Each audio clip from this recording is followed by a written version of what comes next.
Apple's upcoming iPhone 17e is being marketed as a game changer for the budget smartphone market, but the truth is far less exciting. While leaks suggest a starting price of $499, Apple's interpretation of budget still feels detached from what most consumers expect in 2025. For a company that dominates the premium segment, Apple's approach to affordability continues to rely more on branding than on actual value. Compared to what Android manufacturers offer at the same or even lower prices, the 17th feels like a compromise wrapped in marketing polish. Reports indicate that the iPhone 17e will retain the same chassis as the iPhone 16e, which itself was based on the aging iPhone 14 design. That means a 3-year-old frame is being recycled once again under the label of new.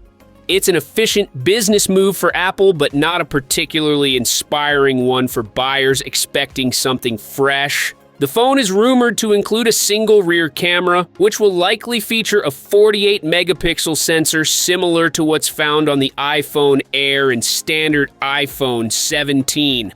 While that might sound like an upgrade, it's really just an adjustment. Without an ultra-wide or telephoto lens, the versatility remains limited.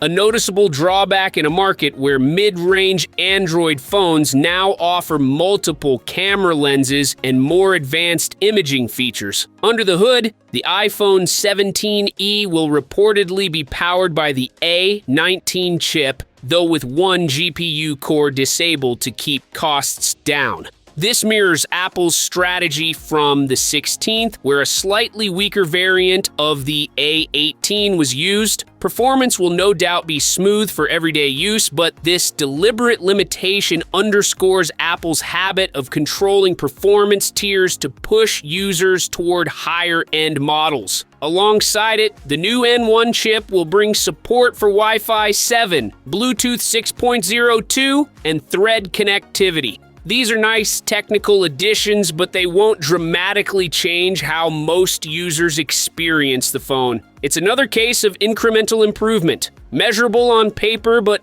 barely noticeable in real life. Battery capacity is expected to remain the same as before, though efficiency gains from the A19 and N1 chips might slightly extend runtime. Still, Apple's refusal to make a meaningful jump in battery performance feels like a missed opportunity, especially when competing brands are packing larger cells and faster charging options into similarly priced devices.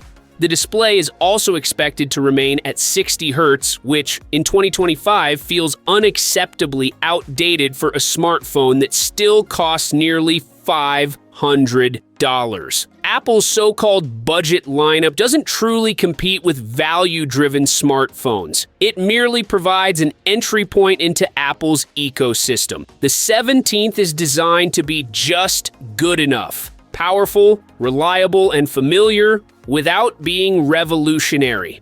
It's a phone built to attract new users who want the Apple experience at a lower cost, not one built to challenge the competition. If these leaks hold true, the iPhone 17e won't redefine the budget segment. It will simply continue Apple's long-standing strategy of selling familiarity and brand prestige under the guise of affordability. The device is expected to launch around February or March 2026, following the same early spring release window as its predecessor.